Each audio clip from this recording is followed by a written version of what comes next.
In this next unit, we will be working with three different sections from the textbook: counting, binomial theorem, and probability. You could make a whole course about these three topics.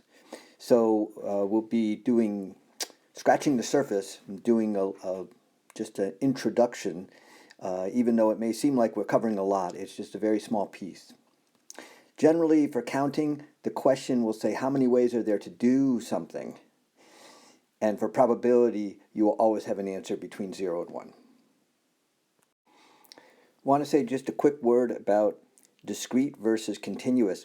All the math that we have done this year so far has all been about continuous math, where we make graphs with lines, and shapes, and in general, we're assuming that x is all real numbers, or that x is all real numbers from a certain starting to ending place. But for discrete math, the assumption is no longer about real numbers. You'll see things like this, which is n factorial, and that will assume whole numbers, or maybe natural numbers, no fractions or decimals. For instance, if you had 5 factorial, that would be 5 times 4 times 3 times 2 times 1 is 120. In section 9.1 that we'll be talking about in this video, there are different counting methods that we will talk about. Permutations, which will have a notation that looks this way, which we'll discuss. The fundamental counting principle, which we use the letters FCP, fundamental counting principle. And those kind of problems will be done with blanks, where we fill in numbers with over the blanks and multiply the numbers together. Combinations, which are similar to permutations, but have two types of notation. The one that looks like the permutation notation with a C, and often used this with the same two numbers in double parentheses. Spellings, distributions, and the principle of inclusion and exclusion, which is abbreviated PI, principle of inclusion and exclusion, will also be discussed, and they primarily use combinations in their methods. For permutations, often another word that's used for permutation is arrangements, where the specific order that you're picked in, or that picks are made, matters. For instance, ABC, A first, B second, C third, is not the same as BAC. The arrangement is different, so it counts as a different thing. For example, how many ways are there to pick 3 of 5 runners that will win first, second, and third prize? So first prize, second prize, third prize is not the same as first prize, second prize, third prize, so order matters. Now the technique for this is 5 taken 3, or 5 permutation 3. And the way this is done is the 5 goes in the numerator, 5 factorial, and in the denominator, 5 take away 3 factorial. 5 times 4 times 3 times 2 times 1. This is 2 factorial, 2 times 1. So there are 60 different ways that this can be done. So to prove this or back this up, I have made a sample space. That's actually a partial sample space because I haven't listed all 60 ways, but I think I've listed enough to give you the idea that it's correct. I have 12 ways that start with the letter A. Okay, I could as well have 5 ways that start with the letter B, C, D, or E. A, B, C, D, E, those are 5 letters. Those represent our 5 runners, of which I'm going to pick 3 of them. In this case here, I've started with A and B and listed my other letters. In the second column, I have just swapped the second and third because order matters. In the next ones here, instead of A and B, I started with A and C, and then I swapped. These are all different orders that start with A. So now I can probably convince you that I could do another 12 that all start with B, or all start with C, or D, or E, and that would add up to the 60 ways. So sample space is a good way to back up or prove a particular formula works. Here's the general formula for permutations, NPR, N being the total number that we are picking from, and R being the number that we are picking from the total. And here's our formula. On the graphing calculator, we could do 7p3 by putting 7, then hitting the math button, choosing the menu option PRB. The second option on the menu is probability, and then putting in the 3. And I would get this on my graphing calculator screen and this answer.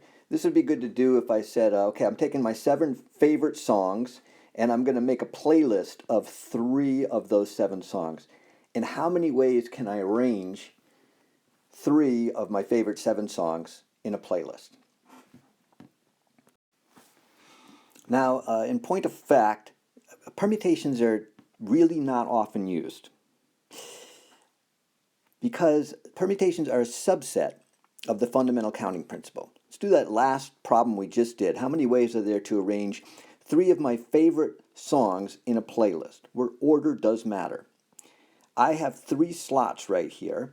The first one is how many choices for the first song, how many choices then remaining for the second song, and how many for the third song after that. If I just fill in my blanks with how many total choices I have for the first pick, and then there's 6 songs remaining, and then there's 5 songs remaining, so I have 7 and then 6 more and then 5 more, and I think of and as the operation of multiplication, I get the same exact thing as if I did permutation of pick 3 from 7 songs.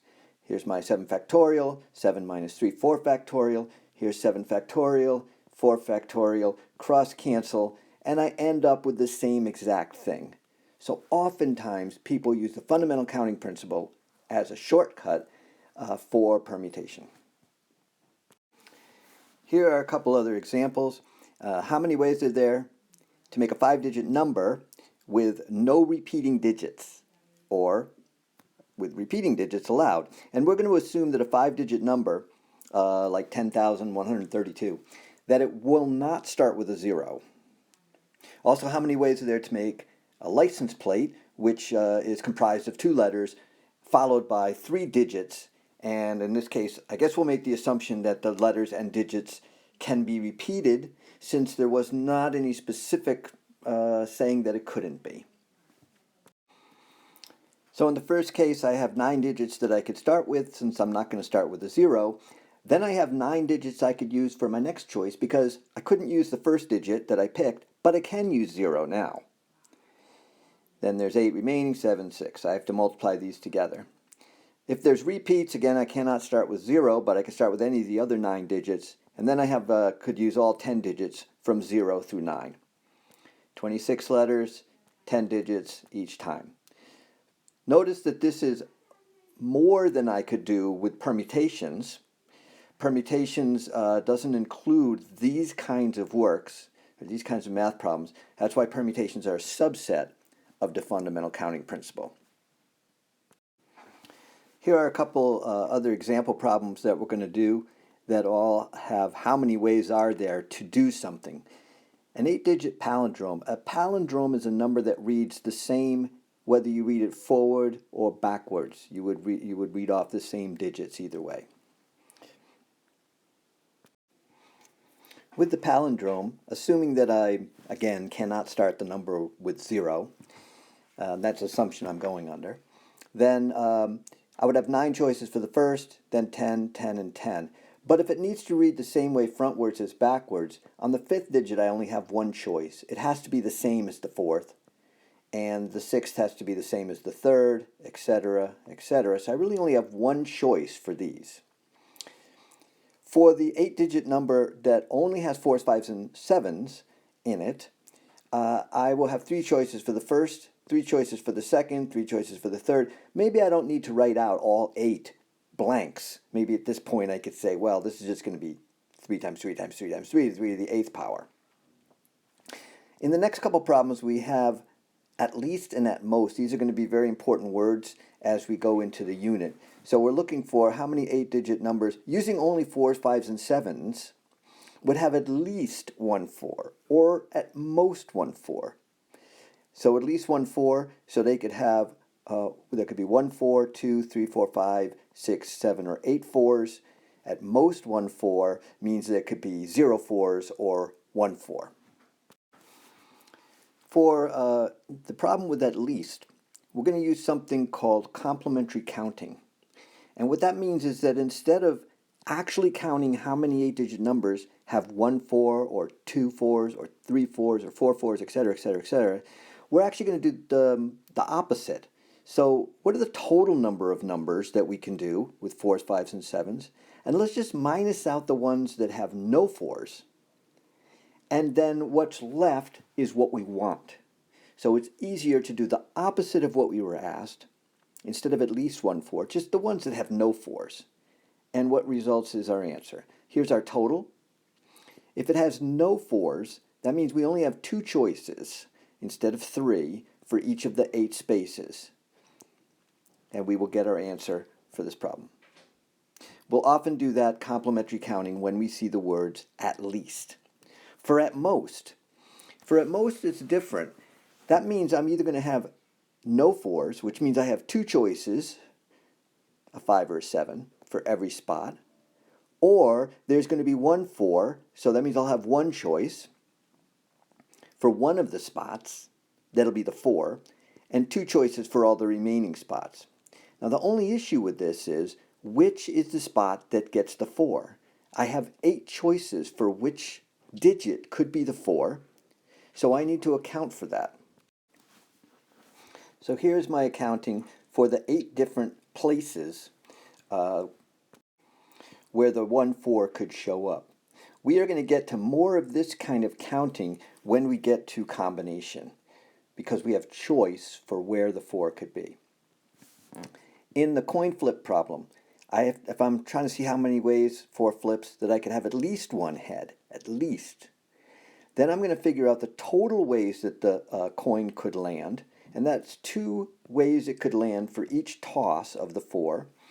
And then I'm going to minus out the ways where there are no heads. So it has to be a tail, a tail, tail, tail. There's no choice. So I'm doing the complementary counting again. The total ways it could be flipped minus the ways where there are no heads. And that will get me my answer. If I want to say how many ways where there would be at least 2 heads, then one way of doing the problem is to do the total ways that the coin could land, 2 choices for each of the 4 flips, minus out the ways where there are no heads, so it has to be tails each time, and then minus out the way where there could be 1 head. So in other words, it would have to be a head, a tail, a tail, a tail. But where could that head be showing up? How many different places could it be in? It could be the 1st, 2nd, 3rd, or 4th spot where the head shows up. So that's why there's a 4 here. We could choose which of the 4 spots the head shows up in. And of course, if you challenged me or questioned why this would work or proved to me that it works, I could do a sample space where I listed out the ways where at least 2 heads showed up. Here's 4 heads. Here's the ways with 3 heads, where the 1 tail could show up in any of those spots. Here's the ways with 2 heads. Notice the order that I listed them out. Head, head, head, tail, head, head, tail, tail, head. So I'm trying to have a pattern in the way that I list out where my 2 heads are in order to not miss any and show that there are 11 ways indeed where it shows up.